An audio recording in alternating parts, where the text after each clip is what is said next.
நாம் நம்மை நம்பும்போது ஆர்வத்தை தூண்டும் விஷயங்கள், வியப்பு, தன்னிச்சையான மகிழ்ச்சி அல்லது மனித ஆன்மாவை வெளிப்படுத்தும் எந்தவொரு அனுபவங்களையும் நாம் துணிந்து மேற்கொள்ளலாம். இ. கம்மிங்ஸ். இந்த மேற்கோளின் எளிய பொருள்: நாம் நம்மை நம்பும்போது பயம் அதன் சக்தியை இழக்கிறது. தன்னம்பிக்கை நமக்கு ஆராய்வதற்கும், கேள்விகள் கேட்பதற்கும், வாழ்க்கையை சுதந்திரமாக அனுபவிப்பதற்கும், நமது உண்மையான சுயத்தை வெளிப்படுத்துவதற்கும் தைரியத்தை தருகிறது. அப்போதுதான் நமது மனித ஆன்மா, மகிழ்ச்சி, படைப்பாற்றல், அன்பு மற்றும் தைரியம் வெளிப்படையாக பிரகாசிக்கிறது.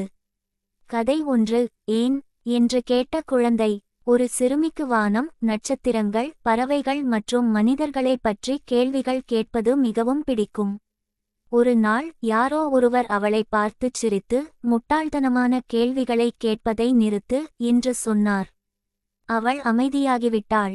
பின்னர் ஒரு ஆசிரியர் அவளது ஆர்வத்தை ஊக்குவித்து, உன் கேள்விகள்தான் உன் பலம் என்றார். அவள் மீண்டும் கேள்விகள் கேட்கத் தொடங்கினாள், புத்தகங்களையும் சோதனைகளையும் ஆராய்ந்தாள்.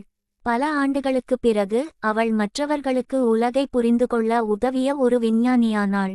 பாடம்: உங்களை நீங்களே நம்புவது மற்றவர்களின் தீர்ப்பை பற்றிய பயமின்றி ஆர்வத்தை துணிந்து வெளிப்படுத்த உங்களை அனுமதிக்கிறது. கதை 2. மழையில் நடனமாடிய மனிதன்.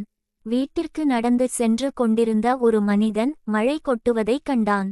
மற்றவர்கள் நனைந்துவிடக் கூடாது என்று பயந்து ஒதுங்கி ஓடினார்கள். அவன் ஒரு கணம் நின்று, புன்னகைத்து, மழையில் சுதந்திரமாக நடனமாடினான். மக்கள் அவனை உற்று பார்த்தார்கள், ஆனால் அவன் அதைப் பற்றி கவலைப்படவில்லை. அவன் உயிருடன் இருப்பதாகவும், மகிழ்ச்சியாகவும், சுதந்திரமாகவும் உணர்ந்தான். பாடம்: தன்னம்பிக்கை மற்றவர்கள் என்ன நினைப்பார்கள் என்று கவலைப்படாமல், தன்னிச்சையான மகிழ்ச்சியை, எளிய ஆனந்தத்தை அனுபவிக்க நம்மை அனுமதிக்கிறது. கதை 3. தனது ஓவியங்களை பகிர்ந்து கொண்ட கலைஞர். ஒரு பெண்ணுக்கு ஓவியம் வரைவது மிகவும் பிடிக்கும், ஆனால் தனது படைப்புகள் போதுமான அளவு சிறப்பாக இல்லை என்று நினைத்து அவற்றை மறைத்து வைத்திருந்தாள். ஒரு நாள் அவள் தன்னை நம்ப முடிவு செய்து, ஒரு சிறிய உள்ளூர் நிகழ்வில் தனது ஓவியங்களை காட்சிப்படுத்தினாள். அவளது கலை நேர்மையையும் உணர்ச்சிகளையும் பிரதிபலித்ததால் மக்கள் அவளது படைப்புகளுடன் ஆழமாக ஒன்றிணைந்தனர். அவளது படைப்புகள் தங்களை குணப்படுத்தியதாக சிலர் கூறினர். பாடம்: நாம் நம்மை நம்பும்போது நமது மனித ஆன்மா வெளிப்பட அனுமதிக்கிறோம், அது மற்றவர்களை ஆழமாகத் தொடுகிறது. கதை 4. வியப்பை தேர்ந்தெடுத்த முதியவர்.